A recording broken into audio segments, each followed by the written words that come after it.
The Last Love Battle by Rupert Morris. Quote, "See that little stream? We could walk to it in 2 minutes. It took the British a month to walk to it. A whole empire walking very slowly, dying in front and pushing forward behind.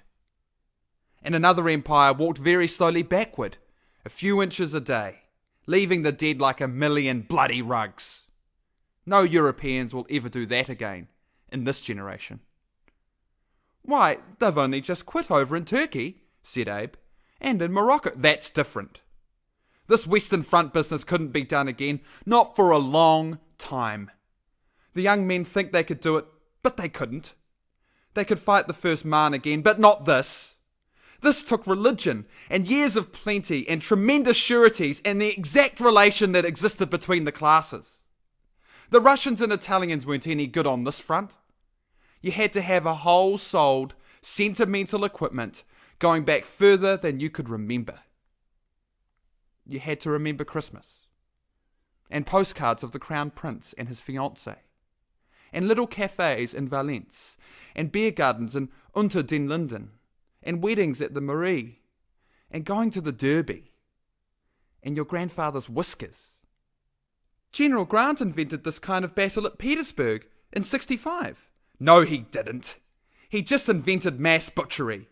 This kind of battle was invented by Lewis Carroll and Jules Verne and whoever wrote Undine, and country deacons bowling, and Marines in Marseille, and girls seduced in the back lanes of Württemberg and Westphalia. Why, this was a love battle. There was a century of middle-class love spent here. This was the last love battle." End quote. F. Scott Fitzgerald, Tender is the Night. Although these words, written around 1932, perhaps years before, as Fitzgerald's final novel was a stinted and laborious task, seem incredibly naive to the 21st century reader who could be forgiven for thinking, but didn't a whole generation end up fighting such a war less than a decade later? I believe his words hold true. For the men of the West, the first was a war of love and belief, the second of fear and nihilism, the final killing off of right and wrong and any semblance of truth with a capital T. World War I was the gut shot for European confidence and belief. World War II was the headshot that put the creature out of its misery. It has been said that poets are the unacknowledged legislators of the world, insofar as they see the true order of things in the present and in the future, and attempt to express the future in the present, therefore making them the innovators and revolutionaries of society. Well, this idea has become outdated, as a self-perpetuating technological paradigm has since supplanted man, even the poet, as the driver of social development, and become the revolutionary, the destroyer of worlds. And perhaps this is what Nietzsche was referring to when he declared God is dead in the twilight of the 19th century. That with the end of God, so ends the authority of man, in God's name, over his own history, and the rise of the non-sacred and ultimately non-human authority in its place. Verily, this may have been the last, most important act of the legislature of poets before such a transition. But although the bill had been passed, it was not enforced writ large until World War I and its meaning had been reflected on. Namely, the death of God and the end of love. For God is love. Hence, Fitzgerald wrote it. This was the last love battle.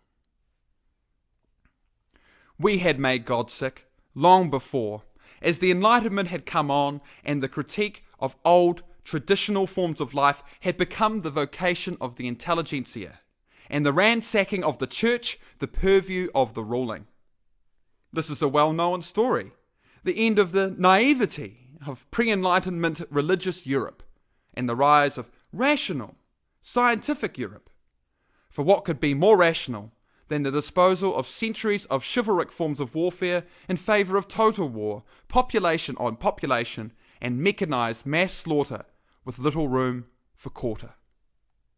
God was dealt a great blow during the revolutions of 1688, 1776, and 1789, and was long suffering before finally being declared dead in 1882, given a lengthy wake, then buried in no man's land on the Western Front. It was at this time that his death precipitated in the minds of the European public. And although to this day some few still hold to a system of belief or a cultural connection to Christianity, society under God is long dead and a century buried. A European society under God is a society rooted in the real, rooted to the land, rooted to an eternal understanding of truth, beauty, and goodness, albeit an ever-developing understanding of these transcendentals, never deconstructed nor reimagined whole cloth. A society rooted to an eternal order, a traditional order, not utterly rigid, indeed quite fluid, compared to, say, the caste system of the Indian subcontinent, yet defined and understood. This is what was lost in the dawn of the 20th century. We lost our God-given and wise order, and worse, for with it, we lost our meaning. This is made most evident by the debunking of a specific myth. The fact that there is such a myth is evidence in itself. Talking specifically of the British, this was not an army of lions led by donkeys. Indeed, over 200 generals were killed in the operation of their duty on the front, inspecting men or overseeing battles, for the majority of casualties were inflicted by shelling. Furthermore, and certainly no less, is the conduct of the more junior officers of His Majesty's Army. Whilst the enlisted man had a 12% chance of death during the war, a proportion most terrible and barely imaginable today, of the officers, 17% would die. More than 1 in 6. And how could it be otherwise? For a British officer does not duck. It does the men no good at all. He serves his people with duty in his heart and honour in his soul. He does it because that is what he is born to do, to risk himself in the furthering of his nation and his kind. These were our ruling class. Where are our elites now? Where is their honour and duty? For what would they sacrifice themselves? Aristotle, in Politics, stated, quote, "Governments which have a regard to the common interest are constituted in accordance with strict principles of justice and are therefore true forms, but those which regard only the interests of the rulers are all defective and perverted forms, for they are despotic." End quote. I ask again, dear reader, where are our elites? Can you point to them? Do you know them? Are they answerable? This is no true order in which we now live, but despotism. It is our ancestors we should envy. In that same work, Aristotle argued, and to great effect, that of the 3 types of government, rule by one, rule by few, or rule by many, there are 2 poles, true or despotic. Rule by one is either a just monarchy or a tyranny. Rule by few is either a true aristocracy or a greedy oligarchy. Of the rule by many, there can only be a virtuous polity or the mob rule of democracy. In what do we now live? If we are ruled by one, which is barely perhaps the case, then by necessity he must be a tyrant, for by necessity he has kept himself invisible. If we are ruled by few, which is almost certainly the case, then they must by necessity be an oligarchy, for we have not furnished them nor given them the mandate to serve us. Therefore they can do naught but serve themselves, and we do not know them to demand them to higher standards, to make them answerable for their transgressions against nature. Without God, we have no standards, and know not nature. There is no defined us to even serve. If we are ruled by the many, which is only theoretically the case, who could argue that this is a polity of the virtuous? One need not look far to see the mob witnesses only on its benefit. And thus, nominally, we live in a democracy. These are not outdated definitions. What is now has been. Unless, as stated, we are no longer ruled by man, but by machine. This at least is new, the abandonment of nature, of God, and therefore love, and the embrace of profit and efficiency. Profit is no standard for our rulers, but it is the only standard we have set.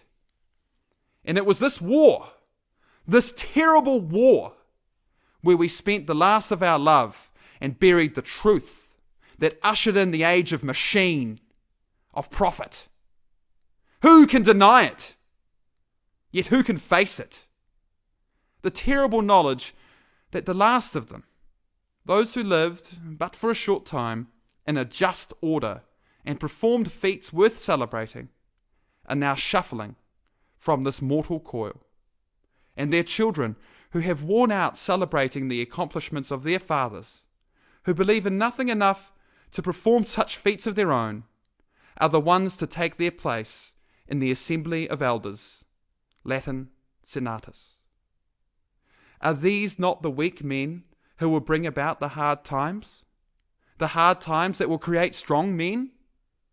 This writer can naught but hope, for that at least is human, and the alternative is too terrible to bear. George Orwell, who famously prophesied the perpetual state of man as under the boot heel forever and ever, who perhaps only erred in the form of the boot and the nature of the foot, also wrote of the Great War. In his book, Coming Up for Air, the protagonist looks back on his youth on the eve of the Second World War and exclaims, quote, 1913! My God! 1913! The stillness, the green water, the rushing of the Wear. It'll never come again. I don't mean that 1913 will never come again. I mean the feeling inside you. The feeling of not being in a hurry and not being frightened. The feeling you've either had and don't need to be told about, or haven't had and won't ever have the chance to learn. End quote. What George describes is the way natural to the Englishman, the way he feels in a just order. These are not the words of a man living under despotism, but mine are, and mine were born of World War I, whose long shadow may forever be cast. The fields are dead with the romance of a generation of men. Men with a nonsense sense of duty, a fantastic view of reality, strict, black and white. Perhaps they were right. If not, then for what did they die? If so, then for what do we weep? Somewhat forgotten, somehow to be remembered, or else never recaptured, never understood. Grey, all of it, not black, though more black than white. Grey, empty of the meaning for which they died.